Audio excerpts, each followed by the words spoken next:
The Eurofighter Typhoon project doesn't seem to have made it into the British newspapers today, which is a bit of a shame because it's all over Turkish news.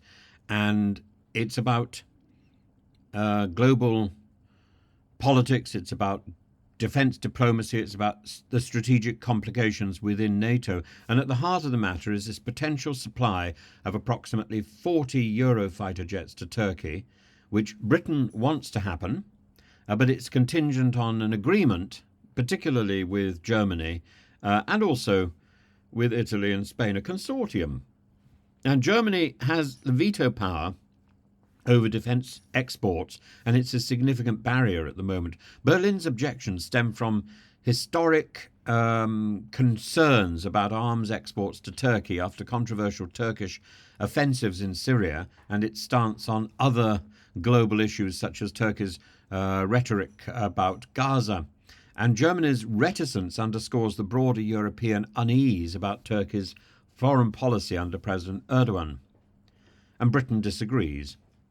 Britain thinks it's more important that we are united with the Eurofighter, which is perhaps slightly more expensive to buy, but significantly easier to maintain than the current fighter jets which are in existence. Turkey's NATO membership positions it as a crucial ally, particularly in the tensions in the Black Sea and the Russian-Ukrainian conflict. But Erdogan's strained relationships with Western allies, evident in his rhetoric against Israel and domestic policies, complicate the issue for enhanced defence cooperation, and this is foolish. The Eurofighters consortium structure demands unanimity. While Britain has taken the lead in negotiations, its ambitions are constrained by Germany's hesitation and Italy and Spain's need to align with broader European policies on arms exports. And despite past friction, Germany has resumed approving significant defence exports to Turkey, including guided missiles and torpedoes worth €103 million in 2024 alone. So it should follow through with the Eurofighter as well. This shift with the missiles and torpedoes may reflect Germany's recognition of Turkey's strategic importance within NATO, but it remains too cautious about full-fledged engagement. We're all part of the same team. Erdogan has emphasised the robust trade relations between Turkey and Germany, aiming to reach $16 billion in bilateral trade. And while defence cooperation could enhance this partnership, it also risks alienating other NATO allies concerned about Turkey's broader ambitions. Within Germany, public opposition to increased arms exports to Turkey persist because of Erdogan's domestic policies and actions in Syria. Similarly, Greece and other regional actors are wary of strengthening Turkey's military capabilities, given long-standing territorial disputes, particularly between Greece and Turkey. But the broader implications, we've got to look at the much bigger picture. NATO unity.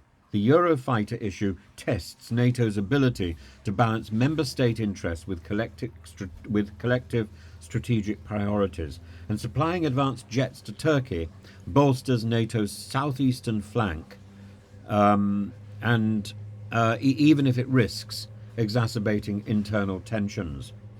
And the project highlights the challenges of multinational defence cooperations. It underscores the need for streamlining export policies to avoid delays that undermine the credibility of European defence manufacturing.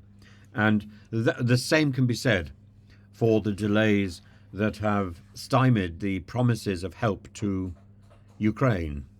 Help is needed when it's needed, not when people finally make good on their rhetoric.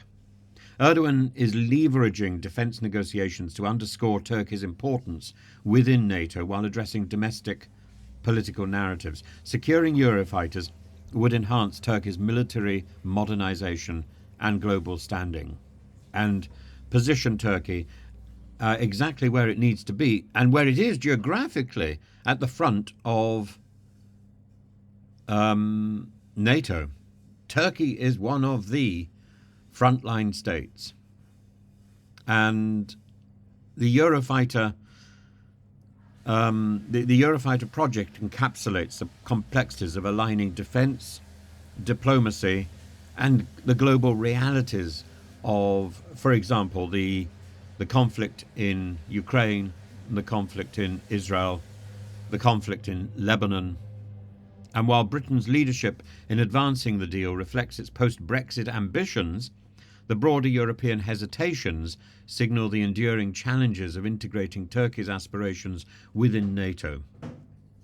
Whether the project advances or falters, it serves as a litmus test for NATO cohesion and the future of European defence collaboration.